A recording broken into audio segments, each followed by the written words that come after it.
Karibu mtazamaji, naitwa Ahmed Jumabalo, kipenda niite AJB. Mwenzangu kwa upande wa lugha ishara ni Ann Wangeshi. Kiongozi wa taifa Rais William Ruto ametoa changamoto kwa idara ya mahakama kufafanua nafasi ya manifesto zinazopigiwa kura na Wakenya wakati wa uchaguzi mkuu.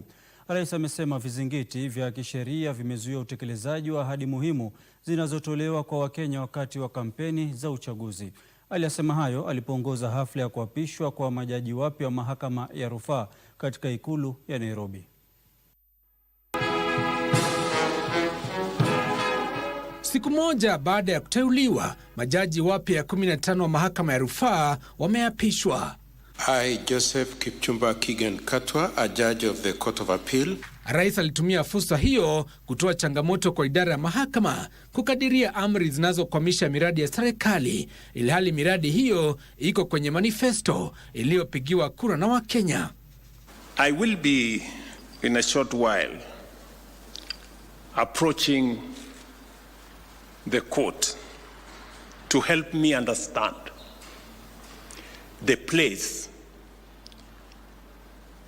of a policy document called a manifesto. Where does that manifesto stand when the implementation of that manifesto is challenged, sometimes on account of public participation, to the detriment of millions who voted for it? Hata hivyo, rais aliapa kwamba serikali haitapuuza maamuzi ya mahakama. It is the nature of democracy that we will not always agree with every decision of the courts. And notwithstanding these differences of opinion, this administration has consistently respected court decisions. Rais Ruto aidha alisema serikali itawateua majaji zaidi ili kusitisha mrundiko wa kesi.